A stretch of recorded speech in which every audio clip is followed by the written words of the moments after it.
So, hindi pala. Saan banda? Sa kainan lang.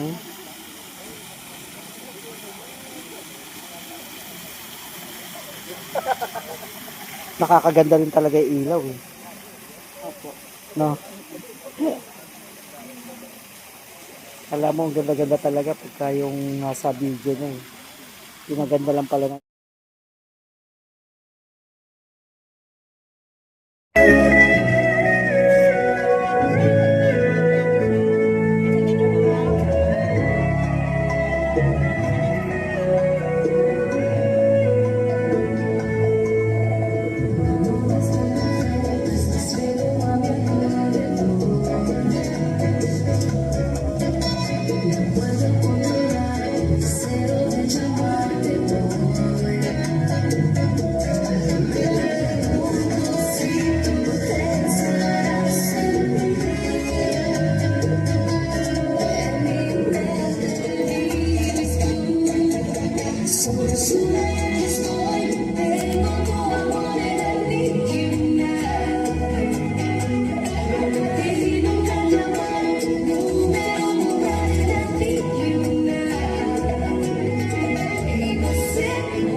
Project namin, tinawag namin BBM Alal.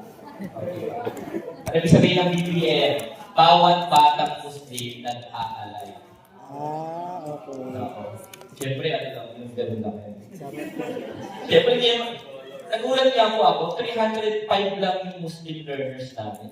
Pero ang nakatag lang sa LI is 229. So, tinanong ko yung mga teacher, ay yung mga coordinator.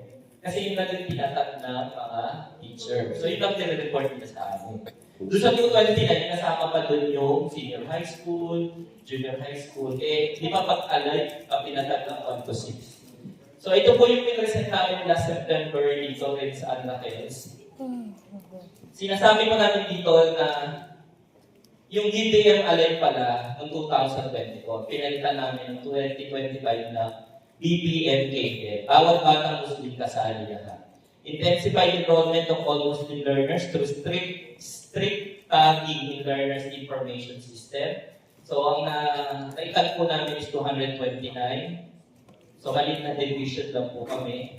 Tapos po, meron kami 3 Kialis sponsor na ustad. At ang dinideploy po namin ng mga ustad ay mga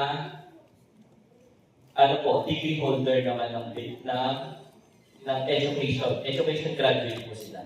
And deployment of licensed professional teachers as MEP learning facilitator, funded by the city government. Tapos nagkakaroon po kami ng regular in-service training sa taon po yan. Ang huli po namin yung noong May 13 and 14 lang po. So ang title nga po namin noon is Bawat Batang Muslim Kasali Lahat, Continuous Metamorphosis of Madrasa Education Program through Solidarity Forum. Ang in-invite po namin dito, mga stakeholders ng madrasa, ay umattend naman po ng mga barangay chairperson, saka mga SPTA presidents. Tapos po, ginagamit po namin yung mga LAS, yung ginamit ng pandemic, na ang gumawa din po niyan yung aming mga asatids.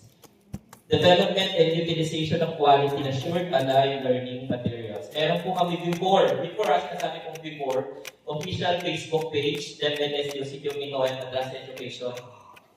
Ano tawag nito? Kinancel na yan. Kasi nga daw dapat isang SDO,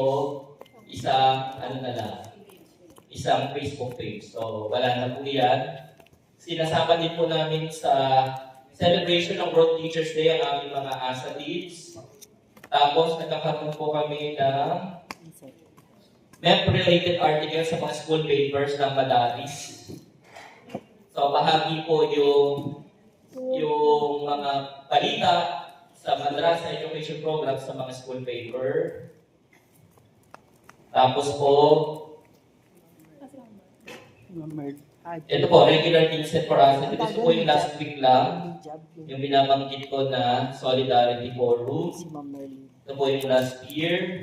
At syempre, nag-participate po kami sa National Festival of Talents, sa CAPIS, sa Arabic Spelling. So, twice na po kami nag-participate sa National Festival of Talents, sa Arabic Spelling, sa Hard Touch. So, mahirap po manalo sa National Festival of Talents kasi nga po, ang kalaban mo talagang mga Arabic, mga Muslim na talaga sila na sa pati sa bahay yun ang ginagamit nila, Salita. wika, mother tongue nila.